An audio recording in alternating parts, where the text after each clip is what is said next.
လင်းရဲ့ရိုက်ခဲမှုတွေတဲ့တခါလမ်းဘေးရောက်သွားပြန်ရောလမ်းဘေးရောက်သွားတော့ကျမအနေနဲ့ဟိုမတန်တန်ဆန်းသူတယောက်တောင်ဒီငလင်းဖြစ်တဲ့ချိန်မှာခက်ခဲတွေအများကြီးရှိတယ်ကျမအနေနဲ့မတန်ဆန်းတယောက်ဆိုပို့ပြီးခက်ခဲတွေအများကြီးတွေ့ကြုံခဲ့ရတယ်ပေါ့နော်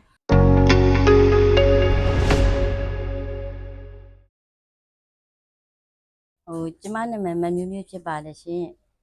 ကျမအရင်တော့စကိုင်းတိုင်းမုံဝါမြို့မှာကျမမွေးဖွားခဲ့တယ်ပေါ့နော်ကျမ3လသမီးမှာကျမမန်းလေးမြို့ပြောင်းရွှေ့ခဲ့ပါတယ်ရှင်ကျမဖခင်ရှိခဲ့စဉ်ကတော့ကျမဘဝအေးချမ်းနဲ့ဖြတ်သန်းခဲ့ရတယ်ပေါ့နော်ပူပင်ဆိုလည်းမရှိသလောက်ရှားပါခဲ့တယ်ဒါပေမဲ့ကျမဖခင်တည်ဆုံးပြီးနောက်ပိုင်းမှာကျမခက်ခဲတွေအများကြီးနဲ့ရင်ဆိုင်ခဲ့ရတယ်အဲ့ဒါဘာတွေလဲဆိုတော့ကျမငကိုကကျမဆက်ချုပ်ဝါနာပါတယ်ပေါ့နော်ဒါပေမဲ့ကျမဖခင်ရှိခဲ့စဉ်တော့ကျမအဲ့လိုဖခင်ရဲ့စိုးရိမ်တော့ကတွေကြောင့်မို့လို့ပေါ့နော်သင်ယူခွင့်မရခဲ့ဘူးအဲ့ဒီပုံမှာကျမအနေနဲ့ဘာမှပေါ့နော်ဒီတာဝန်နေတဲ့ကိုပိုင်လုပ်ငန်းရဲ့လို့အတိအကျကျမမလုပ်နိုင်ခဲ့ဘူးပေါ့အခုလက်ရှိကျမဘာဖြစ်နေလဲဆိုတော့ကျမဖခင်မရှိတော့တဲ့နောက်ပိုင်းမှာကျမစီးပွားရေးတွေကျမတို့မိသားစုစီးပွားရေးတွေကြာဆင်းခဲ့တယ်ပေါ့နော်ကြာဆင်းခဲ့တဲ့အချိန်မှာကျမတို့မိသားစုတာဝန်တွေဖြည့်ရှင်းနဲ့ကျွေးနွန်နေခဲ့တယ်ပေါ့နော်နွန်နေခဲ့တဲ့ပုံမှာအိမ်ရမဲဘဝဖြစ်သွားခဲ့တယ်အိမ်ရမဲတယောက်ဖြစ်သွားခဲ့တယ်အိမ်ရမဲတယောက်ဖြစ်သွားတဲ့နောက်ပိုင်းမှာဘာတွေကြုံတွေ့ခဲ့ရလဲဆိုတော့ကိုယ့်အတွက်ကောင်းတဲ့လူလည်းတွေ့ခဲ့လို့ကိုယ့်အတွက်ဘယ်သူတွေကတော့မကောင်းဘူးကိုယ့်အတွက်ဘယ်သူတွေကတော့ကိုယ့်ပေါ်မှာကောင်းတယ်ဆိုတော့ခွဲခြားသိမြင်လာခဲ့တယ်ပေါ့နော်ကျမအဲ့လိုအိမ်ရမဲတယောက်ဖြစ်သွားတဲ့အချိန်မှာကျမတို့ဒီ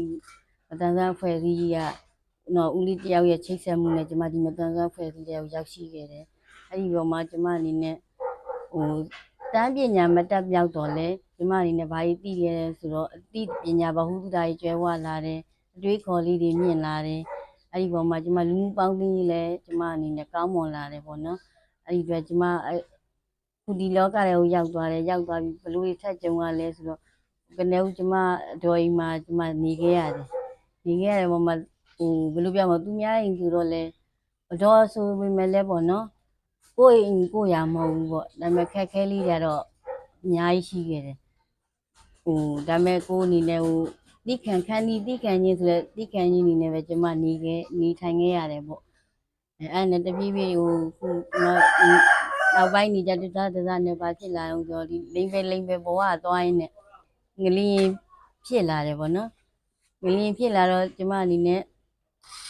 ငလျင်ရဲ့ရိုက်ခဲမှုတွေတဲ့တခါလမ်းဘေးရောက်သွားပြန်ရောလမ်းဘေးရောက်သွားတော့ကျမအနေနဲ့မတန်ဆန်းသူတယောက်တောင်ဒီငလျင်ဖြစ်တဲ့ချိန်မှာခက်ခဲတွေအများကြီးရှိတယ်ကျမအနေနဲ့မတန်ဆန်းတယောက်ဆိုပို့ပြီးခက်ခဲတွေအများကြီးတွေ့ကြုံခဲ့ရတယ်ပေါ့နော်ဘဝရှင်သန်ရက်တည်မှုစားတောက်နေထိုင်မှုတွေအစားပေါ့နော်အရန်ခက်ခဲခဲ့တယ်ဒါပေမဲ့ကျမအနေနဲ့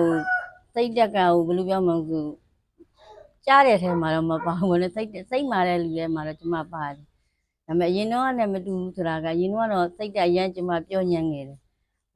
ကျမမိသားစုဝင်နဲ့နည်းနည်းလေးလေးသားမနဲ့ပြောရင်ကျမစိတ်ကမရဘူးပေါ့နော်နှီးတယ်ဒါပေမဲ့လောကဓာတ်အဲ့လိုရိုက်ခတ်မှုတွေများလာတဲ့ပုံမှာကျမစိတ်ကစိတ်ခိုင်မာသွားတယ်ပေါ့အဲ့ဒီကျမကြံ့ခံနိုင်သွားတယ်ရှင်ကျမအခုလက်ရှိကျမရဲ့ဖြစ်ချင်တဲ့ဆန္ဒမျှော်လင့်ချက်ကတော့ဘာတွေလဲဆိုတော့အများကြီးလည်းမဖြစ်ချင်တော့ဘူးမဲ့ခုဖြစ်နေတဲ့ဘဝကိုပဲကျမအနေနဲ့ဒါကျင်းနဲ့လက်ခံစားနေမယ်ပေါ့ဒါပေမဲ့ကိုဘာဆက်ဖြစ်ချင်လဲဆိုရင်ကျမရင်တော့ကိုမတန်ဆန်းတယောက်ဖြစ်ခဲ့တယ်ဒါပေမဲ့ကျမမရတဲ့ခွင့်ရေးဆိုတာကတချို့မတန်ဆန်းတွေကမိဘတော့ခွင့်မပြုလို့မထွက်ရဲတာရှိတယ်တချို့ကသူတို့စိတ်ကိုတိမ်ငယ်အားငယ်စွာနဲ့မထွက်ကြတဲ့လူတွေရှိတယ်အဲ့ဒီလူတွေကိုကျမအနေနဲ့စိတ်တက်ခွန်အားတွေပေးပြီးတော့သူတို့တွေရှေ့ထွက်လာအောင်ကိုဆွဲခေါ်ခြင်းတယ်ပေါ့ကျမရဲ့ဆန္ဒလေးပါရှင်